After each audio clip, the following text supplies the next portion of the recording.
Muchas gracias por la invitación, porque es un placer compartir el día, el momento y estar aquí hablando de mis dos amores actuales, porque bien es dentro del campo farmacéutico, del campo médico, clínico, y sí es cierto bueno, que tienen mucho que ver con la inteligencia, pero más que colectiva, aunque sí que tiene mucho de qué hablar colectivamente, es más inteligencia artificial. Pero bueno, no me voy a extender mucho porque tengo dos charlas muy largas con muchísimo contenido y voy a tocar dos temas. El primero principalmente es la medicina genómica y farmacogenética, y el segundo la impresión 3D. Pero bueno, no me extiendo más y comparto pantalla para que podamos ir viendo. Vamos a ver, voy a poner la presentación. Bien.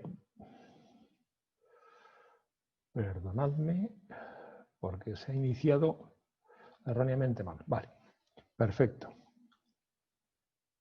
Bien, pues me ha invitado Enrique. La realidad es que me da mucha pena el estar viviendo este periodo del COVID, porque la invitación era con un contenido muy manual para que todos pudierais vivir un poco más en relación al 3D lo que puede ser de interés, sobre todo porque compartimos, Enrique y yo, esa afición al 3D, pero también Enrique ha conocido mi tema de la genómica y bueno, pues empezaré primero por este campo. Bien. ¿Quién soy yo? Bueno, pues yo soy una persona bastante inquieta, como bien ha dicho Enrique, soy bastante proactivo. Actualmente estoy en el mundo de la farmacogenética y la impresión 3D, en la medicina personalizada y de precisión. Y primero y antes de comenzar a contaros este tema, deciros que lo que os he comentado, que voy a tocar los dos grandes pilares de la medicina personalizada, que es la farmacogenética y la impresión 3D médica. Primero la farmacogenética, lo más importante es conocer que ningún fármaco es un fármaco seguro o inocuo, es decir, que todos los fármacos pueden producir algún problema. Cada paciente es único, no tenemos, es como si te vas a comprar unos zapatos y vendieran solo una talla de zapatos. No, es que cada paciente necesita el fármaco a una dosis, etcétera, etcétera. Y cada situación clínica es única, cada paciente es diferente.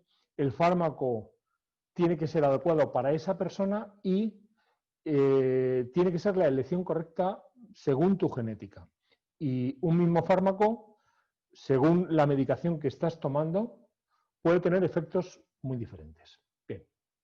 En principio, quiero comentaros, la farmacogenética está dentro de un mundo llamado ciencias ómicas. Dentro de estas ciencias existen muchísimos, dentro de la medicina personalizada, existen muchísimas ciencias que son la farmacogenética, nitrogenómica, transcriptómica, etcétera, etcétera, etcétera. No me voy a enrollar mucho porque es un tema muy complicado, pero bueno, ¿qué son? Son cualquier elemento biológico o molecular que es susceptible de ser estudiado por tecnologías de este tipo basadas en herramientas de inteligencia artificial y por medio de ordenadores, son las ciencias ómicas. Entonces, ¿qué es la farmacogenética? La farmacogenética estudia los fármacos de una manera personalizada en función del ADN o DNA que tenemos cada uno. Estudia los efectos que producen los fármacos con respecto a su expresión genética. Luego veremos que esto supone el 25% de la causa de qué es lo que produce esa medicación en el organismo. Pero bueno, es la farmacología unida a la genética del individuo. ¿Qué objeto tiene la farmacogenética? Pues hacer la terapia personalizada, tener una mejor respuesta a los fármacos y que no haya toxicidad. reducir la estancia hospitalaria, reducir el número de muertes por reacciones adversas a medicamentos, reducir los costes de la medicación y las estancias hospitalarias y que no tengas que tomar medicaciones que no te hacen ningún efecto, mejorar los ensayos clínicos, es decir, los ensayos que hacen los laboratorios en las fases 3 y 4, las últimas fases del proceso de investigación, y dar argumentos a los entes reguladores, es decir, a los estados, para aceptar o rechazar los fármacos. Bien, vamos a introducir varios conceptos muy generales. Primero, ¿qué es un fármaco? Es una molécula que actúa directamente y tiene una acción farmacológica. ¿Y qué es un profármaco? Una molécula que no tiene por qué ser activa o no es activa, y para que sea activa necesita una transformación en el organismo. Bien, aquí tenéis un dibujo en el cual os explico con el dibujo que para que surja la actividad biológica sufre un metabolismo que es el metabolismo del cuerpo y posteriormente el fármaco es eliminado por el organismo. Si es un profármaco, para que en principio no tiene actividad farmacológica, sufre un metabolismo que hace que esa sustancia sea activa y por medio del metabolismo nosotros eliminamos el fármaco. Bien, cuando tomamos un fármaco sufre un proceso que se llama generalmente el ADME. El ADME es la liberación, absorción, distribución, transformación y eliminación. En cada uno de los procesos existen unas proteínas que son las encargadas de generar estas diferentes acciones. Por ejemplo, del intestino a los vasos sanguíneos, como veis aquí, existen unas proteínas transportadoras que luego, del lumen intestinal a lo que es el metabolismo intestinal, va a los vasos sanguíneos, posteriormente llega al hígado, en el hígado se introducen diferentes sitios como el retículo endoplásmico y posteriormente, por medio de unas proteínas que pueden ser enzimas, citocromos, etcétera, etcétera, es eliminado al exterior. Bien. ¿Qué proporción tenemos de proteínas en el organismo? Nosotros aproximadamente el 20% de nuestro contenido corporal son proteínas, incluyendo el ARN y ADN que son de interés. Desde nuestro genoma, lo que nosotros hacemos o lo que nuestro organismo produce son esas proteínas. Es decir, se generan las proteínas a partir de la información genética que tenemos en nuestro DNA, aparte de otras muchas cosas. Bien, como os he indicado, la farmacogenética, que es la ciencia que estudia todo este proceso LADME, sufre el proceso más importante del metabolismo del fármaco, se produce en el hígado. Es el lugar en el que se han estudiado más todas las modificaciones genéticas que se establecen y por qué se establecen, ¿no? Entonces, existen dos procesos, que es la fase 1 y la fase 2. En la fase 1 lo que se hace es metabolizar el fármaco, se produce el producto más activo y en la fase 2 se unen determinadas moléculas para poder ser eliminado del organismo. Aquí os he puesto un cuadro en el cual hemos esquematizado toda la detoxificación hepática, porque igual que lo que son los fármacos, son los alimentos y cualquier producto que ingerimos o que estamos tomando, como contaminantes, aditivos, fármacos, etcétera, etcétera. Primero está la fase 1, se produce la oxidación-reducción, y segundo, la fase 2, que se conjuga con diferentes productos para ser eliminado. En todos estos procesos intervienen proteínas, ¿de acuerdo? Y luego se eliminan por medio de proteínas transportadoras de cualquier tipo. Bien. ¿Cuál es el elemento más importante dentro de la célula que constituye el proceso de la fase 1 o que se genera el metabolismo en el organismo? este metabolismo se genera en un lugar del retículo endoplásmico que se llama el citocromo P450. No me voy a enrollar mucho, estos son la nomenclatura de los mismos, pero que sepáis que dentro del citocromo 450 existen determinados enzimas que tienen una denominación diferente y que producen unos metabolismos distintos a diferentes niveles. Bien, de los genes, ¿qué es lo que ocurre o cómo se producen las proteínas? A partir del DNA se produce el RNA por el proceso de la transcripción y por el proceso de la traslación se generan esas proteínas. En este proceso, ¿qué ocurre? A nivel del DNA, el DNA está constituido por una serie de aminoácidos más un ácido desoxirribonucleico que están emparejadas de dos endos.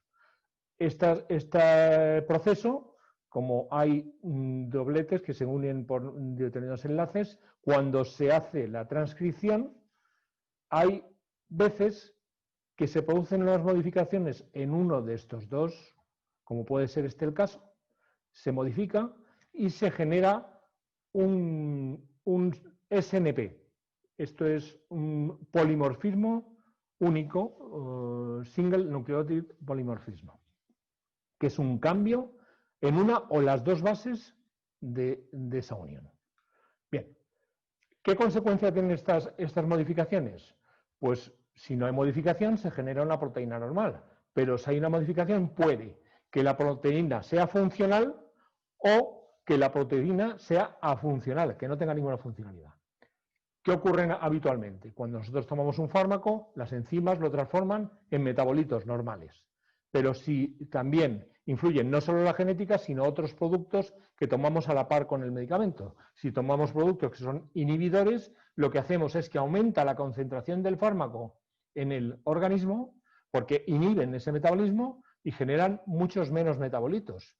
Igual que si tomamos unos inductores, lo que hacen es que disminuyen la cantidad del fármaco y aumenta mucho la cantidad de metabolitos.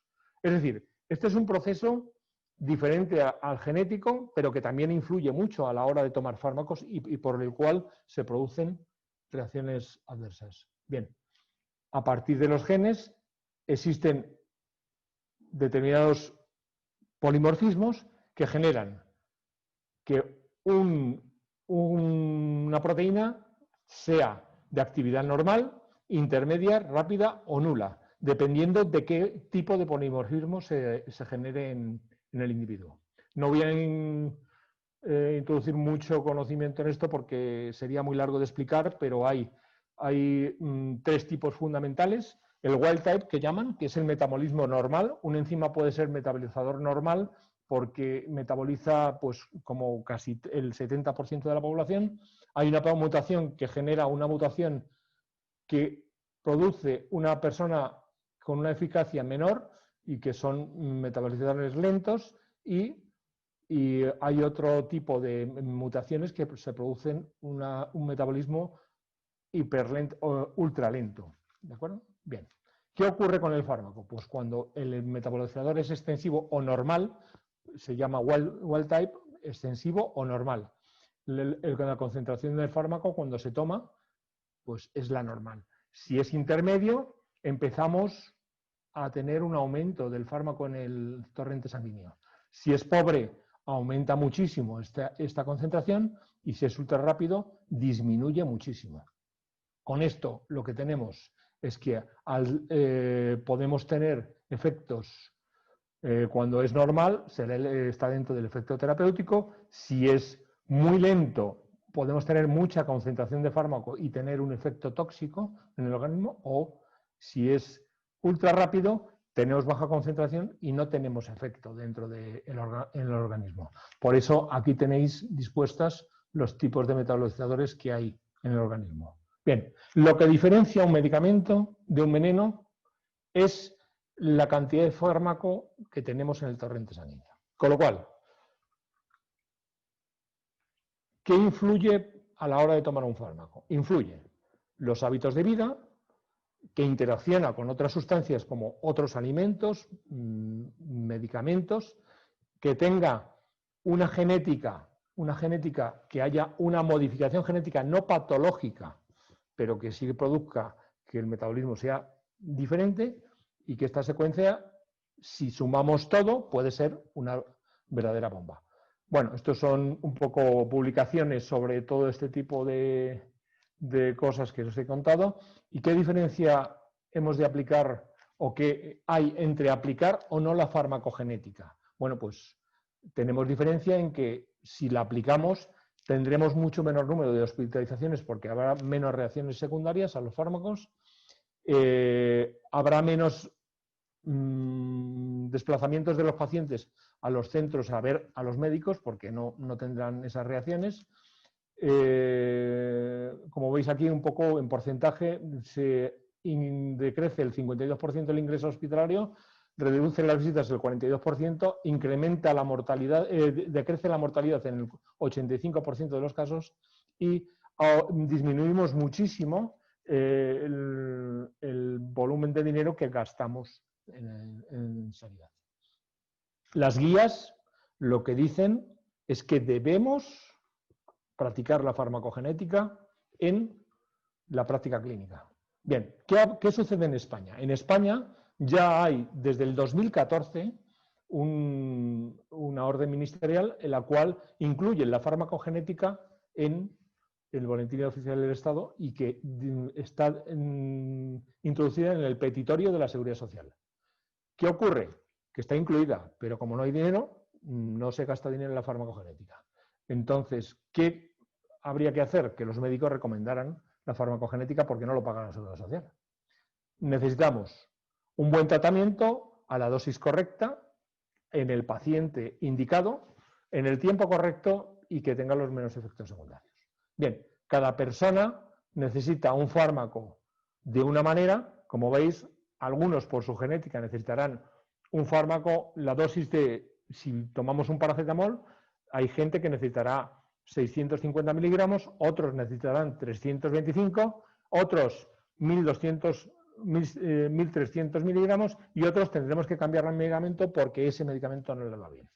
Bien, a nivel farmacéutico, porque yo tengo el defecto de ser farmacéutico, se han hecho estudios de qué tipo de reacciones adversas a medicamentos hay y qué acciones se han hecho ante ellas. En ninguno de los estudios que he visualizado en España se incluye la farmacogenética como una vía de acceso y sustitución o hacer una intervención porque no se está utilizando esto. Ya vemos que en Google encontramos que la farmacogenética tiene muchísima difusión. De hecho, en Europa, Holanda es el país que más ha implantado la farmacogenética. Estados Unidos va muy por delante de Europa en el tema de la farmacogenética, la tiene implantada en casi todo el Sistema Nacional de Salud. Y bueno, pues ya empezamos teniendo algunos profesionales trabajando este tema, como os he puesto aquí el ejemplo. Es importante la herramienta de la farmacogenética para el tratamiento y necesitamos que los clínicos aprendan a utilizar esta herramienta. De hecho, os apunto que he montado el consorcio español de la farmacogenética con el doctor Carcas, jefe de farmacología clínica de La Paz, que empezaremos a hacer formación a nivel nacional dentro de muy poquito tiempo. Y bueno, pues ya hay alguna publicación desde el 2010, como esta de farmacogenética y variabilidad de la respuesta interindividual a los medicamentos. De hecho, el Estado, en la legislatura anterior del 2019, elaboró un informe de la ponencia del estudio sobre la genómica que está admitido para implantar esto en el Sistema Nacional de Salud en España. Y bueno, no me queda más que contaros que la medicina personalizada, la farmacogenética, no es una ciencia que tendremos en el futuro, sino que es una ciencia actual y que espero que que podamos disfrutar en muy breve tiempo en España, porque hemos puesto la semilla para poder disfrutarlo. Bien, voy a pasar a la segunda ponencia. No sé qué tal voy de tiempo. Voy muy justito, ¿no? Vamos bien, es que hemos empezado un poco tarde, no te preocupes. Vale. Bueno, pues empiezo con la segunda ponencia. Voy a ser muy rápido. Esta ponencia va dedicada especialmente a Enrique, el cual quería subirle a la palestra cuando hablamos de que yo iba a dar la charla, porque compartimos afición y sobre todo porque creo que es una herramienta que puede ser capaz de transmitir muchas de las cosas que hasta hoy el público en general no conoce. Y entonces, bueno, os voy a contar un poco. Yo soy el responsable de una unidad 3D de una de las empresas con mayor investigación científica mundial en imagen médica, que es HT Médica, y no estoy haciendo publicidad, os estoy diciendo que hay empresas muy potentes en España, esta es una de ellas, y en investigación es muy, muy interesante. Bien, os cuento un poco. La impresión 3D es una de las ramas de la medicina personalizada y de precisión, pero dentro de la medicina existen dos grandes pilares. La medicina clínica, que consiste en el tratamiento o utiliza como herramienta fundamental en el tratamiento de los enfermos la farmacología, y las ciencias quirúrgicas o la medicina quirúrgica. Hay un gran bloque que son los quirúrgicos, que lo que están especializados es en las intervenciones quirúrgicas de los pacientes. Bien, la aplicación, vamos a ver, entre otras cosas, la impresión e imagen 3D se dedica fundamentalmente a este pilar que es las ciencias médicas quirúrgicas, y bueno, pues la aplicación de la impresión 3D es muy interesante. Voy a explicaros un poco cuál es nuestra experiencia como empresa en la planificación quirúrgica, cuáles son las tendencias futuras, y veremos un poco muy a vuela pluma el marco legal, porque eso nos interesa ahora mismo muy poco. Bien, la impresión 3D médica fundamentalmente sirve para planificar las intervenciones quirúrgicas. Generamos modelos anatómicos, guías para, por ejemplo, cuando tenemos una fractura de un hueso muy largo, pues utilizamos una serie de elementos que vais a ver para ayudar a que el hueso pues, se pueda cerrar muy bien.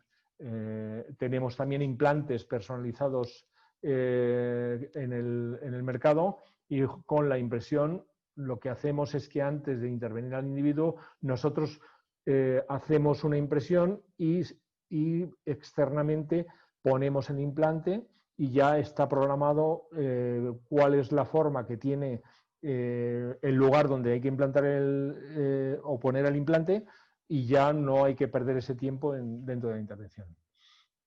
Muchos hospitales ya tienen introducida la impresión 3D como unidad dentro de del hospital, y hay mucho conocimiento de este campo.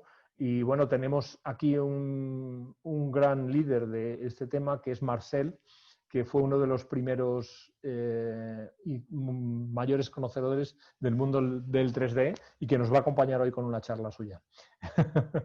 Bien, el mercado de la bioimpresión 3D es muy grande, y lo que ocurre es que en este pilar, en la impresión 3D, no se ha desarrollado demasiado, aunque ya veréis que tiene muchísimo futuro. Como veis, hacemos lo que os he comentado: modelos médicos, ayudas, guías, férulas, prótesis, herramientas, instrumentos. Se pueden hacer muchas cosas. ¿Para qué sirve? Apoya el informe radiológico. ¿Por qué? Porque cuando nosotros explicamos o damos desde un servicio de radiología una impresión 3D a un médico, el médico va a ver con mucha mayor precisión, porque no está acostumbrado a ver la imagen médica desde que obtenemos. Se llaman imágenes DICOM, lo que obtenemos de cualquier técnica radiológica, como puede ser la resonancia, el TAC, como un radiólogo, con lo cual, si nosotros le damos la pieza impresa, va a discernir mucho mejor que por medio de las imágenes médicas. Por otro lado, el 3D y la imagen 3D la impresión 3D médica van muy unidas, porque para poder hacer un objeto en 3D impreso necesitamos el 3D. Luego se genera un archivo y se imprime. Pero como veis, aquí pues tenemos la imagen 3D, y a partir de él elaboramos esta pieza. Es muy importante a la hora de que el médico explica al paciente cuál es su patología y cómo se va a abordar su patología. Y bueno, pues dentro del campo quirúrgico, pues ya podemos ver, el clínico puede estar operando y viendo dónde está exactamente lo que tiene que operar. Nosotros tenemos modelos anatómicos para planificación quirúrgica en muchísimos campos y, por ejemplo, las aplicaciones quirúrgicas más conocidas son en los tejidos duros. Tejidos duros me refiero al hueso, fundamentalmente. HT Médica ha hecho mucha investigación y lo que se ha especializado es en el tejido blando, que esto no es lo que más se conoce. Lo más conocido es el tejido duro. Vais a ver, por ejemplo, uno de los campos de mayor aplicación es el campo de odontología, que ya conoceréis muchos cuando vais al dentista, que se hace una planificación para ver cómo se va a intervenir a la hora de poner, por ejemplo, un implante. Nosotros ya lo vais a ver más adelante, pero os adelanto que el nervio, que es un tejido blando, nosotros conseguimos discernir dónde está exactamente. Y bueno, pues a la hora de hacer los biomodelos, pues como veis, imprimimos el biomodelo tal y como es para que planifique el odontólogo o el cirujano maxilofacial pues, su intervención. Cuando hay una rotura de huesos, pues nosotros imprimimos en el hueso tal y como está. La fractura es compleja, entonces se imprime para poner las diferentes guías para que suelde mejor.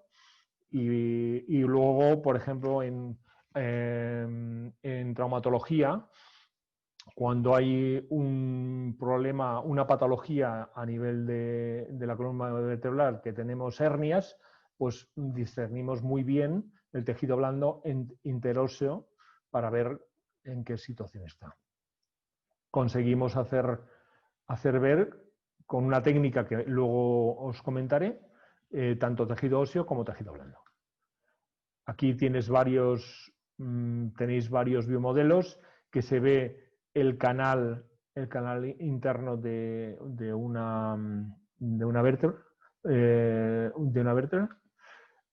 Cuando hay una prótesis porque se ha roto la cadera, imprimimos la pieza y se puede adaptar perfectamente la prótesis a la rotura que tenemos, como veis aquí.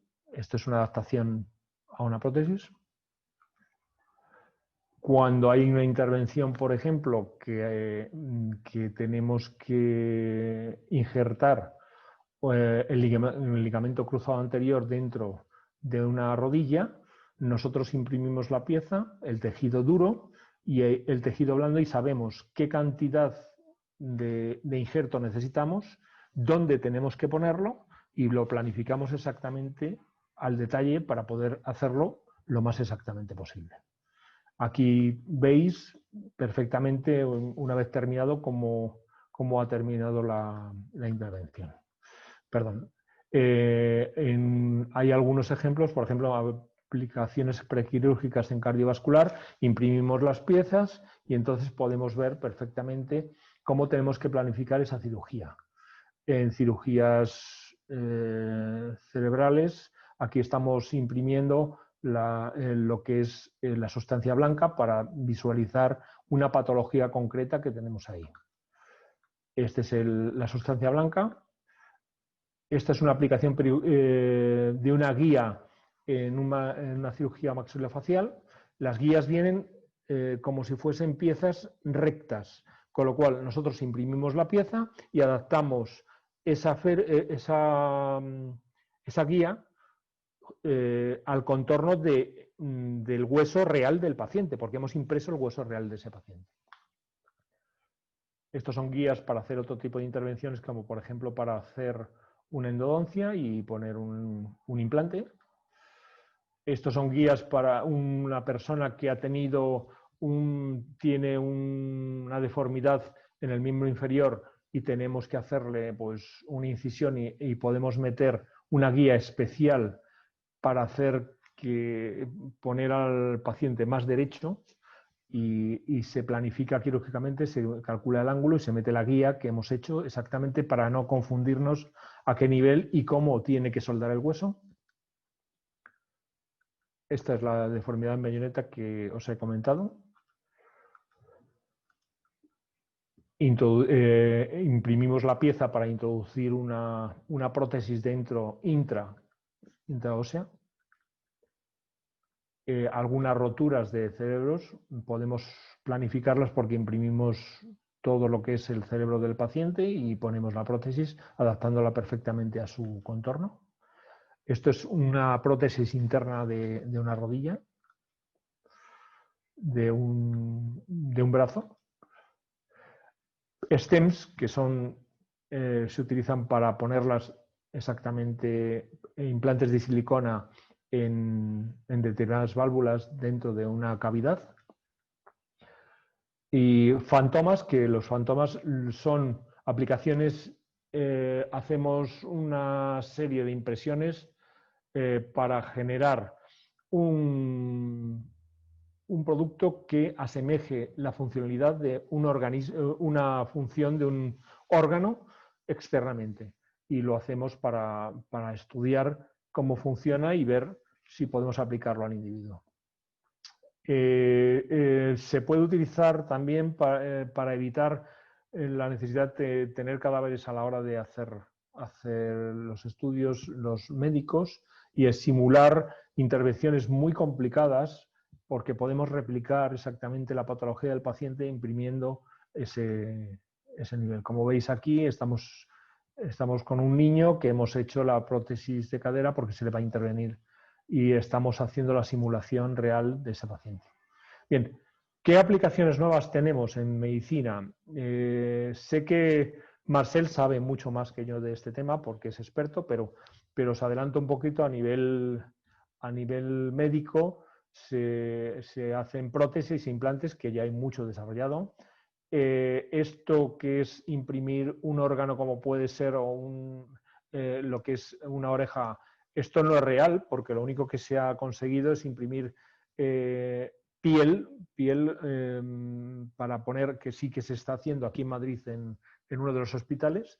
Se hacen también ingeniería con tejidos de biomateriales y hay muchísima progresión. En el tema de medicamentos sí que se han impreso polipíldoras y se ha impreso el primer medicamento en el año 2015. ¿Hacia dónde vamos? Vamos a hacer con la imagen 3D, lo que conseguimos es una imagen virtual de lo que queremos ver del individuo y nosotros podemos hacer con realidad aumentada dentro del quirófano que el médico pueda ver lo que está operando in situ encima del paciente mientras lo está operando. Entonces, nosotros, como os he comentado, en HT hemos hecho mucha investigación. Os voy a poner algunos ejemplos de impresiones 3D que tenemos y su comparativa con la imagen 3D. En este caso es un cáncer hepático que nosotros imprimimos. Como veis, se imprime todo el tejido de todo lo que es el hígado y toda la vascularización tanto venosa como arterial y el lugar en el que está el tumor. Esto sería la imagen 3D y el otro sería lo que es la imagen impresa. ¿Qué conseguimos cuando hacemos esto? Conseguimos disminuir el tiempo de cirugía, el tiempo de hospitalización del paciente, evitamos que haya consumo de lo que son transfusiones, porque en intervenciones quirúrgicas de alto calibre se consume muchísima sangre y la mortalidad tras cirugía se disminuye considerablemente. Y los tiempos de ingreso quirúrgico post cirugía también se disminuyen muchísimo. Aquí es cómo se ve la imagen. Nosotros, ¿cómo lo hacemos para ver el tejido blando? Pues hacemos un mecanismo de fusión de dos técnicas radiológicas. Unimos la resonancia con el TAC y con ello conseguimos una definición mucho más exquisita de lo que es la anatomía del paciente. Aquí veis una imagen en 3D que en nuestro visualizador vamos viendo poco a poco y esto es ya el STL que se imprime de ese órgano. Material y métodos, pues utilizamos impresoras, todas las impresoras del mercado son buenas. Se puede utilizar muchos tipos de impresoras y hay multitud, lo que ocurre que los costes pues, son muy diferentes. Bien, esto os lo voy a pasar porque esto es un poco más desagradable de lo habitual, pero como os he comentado antes, donde sí que es importante es en la disminución de todo ese tipo de cuestiones relacionadas con el paciente. Bien, aquí veis cuál, a partir de lo que es la imagen médica, lo que conseguimos es la imagen 3D que estáis viendo en este momento, que lo podemos visualizar y mover exactamente igual que como si lo tuviéramos en la mano. Muchos clínicos prefieren la imagen 3D frente a la impresión 3D.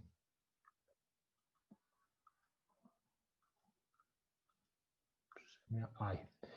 Nosotros nos hemos dado cuenta que no necesitamos el imprimir el hígado completo, necesitamos imprimir la vascularización, pero bueno, tampoco voy a entrar demasiado en detalle en ese tipo de cosas. ¿En qué otro tipo de cirugías? Para ver los vasos en cirugías cardíacas es un tema muy, muy interesante, como veis aquí. La reconstrucción, este es un proceso de cómo se realiza cada una de las partes antes de llegar al STL que vamos a imprimir, que no me voy a extender demasiado. Y tenemos una serie de herramientas de segmentación. La segmentación es el proceso por el cual nosotros discernimos cuál es la patología del paciente y para que en la impresión quede perfectamente definida con colores diferentes, etcétera, etcétera. Y bueno, pues esto sería la imagen 3D de una intervención de tórax.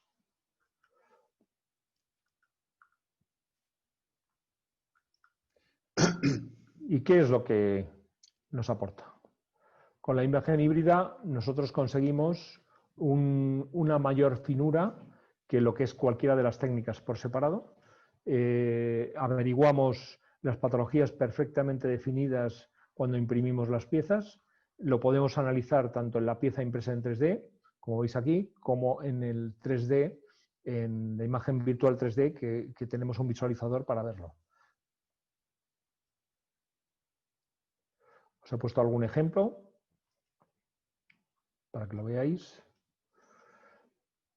Esto es una imagen 3D que se ve completamente tanto la vascularización. Esto es un tórax y se ve la vascularización. Aquí vemos dos nódulos, dos metástasis de dos patologías que tiene el paciente perfectamente definidas, y como podemos hacer la segmentación de cada una de las partes, podemos averiguar cómo vamos a intervenir, si es posible y a través de qué lugar el médico va a poder hacer la intervención.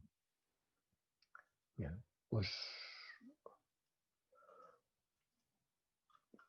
se puede discernir las diferencias entre tumores porque hay muchísimas tipologías y a la hora de segmentar podemos definir cada uno la tipología que es.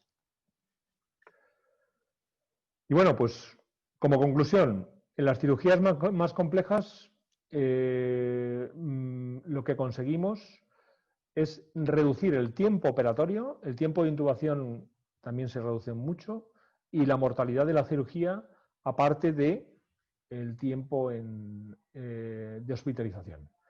La legislación, como os he comentado, bueno, pues existe una legislación para poner un laboratorio de impresión 3D en un hospital que es semejante a lo que es un proceso de fabricación de ortopedia. De momento, Europa no tiene legislación al respecto. Estamos detrás de que esto se elabore porque estamos a muchos kilómetros de distancia de que el Sanidad y la Comunidad Europea haga todo esto, pero bueno, las desventajas que tiene el modelo 3D es que la mayor desventaja que tiene es el coste. Y la segunda, el tiempo requerido para imprimir una pieza. Si nosotros tenemos, por ejemplo, una rotura, necesitamos imprimir la pieza con muchísima rapidez y los tiempos de impresión de las impresoras a veces son muy largos. Y eso, para una cirugía de mucha urgencia, pues no es muy adecuado. Pero bueno, tenemos todas estas ventajas que en principio cada día van avanzando a mejorarse.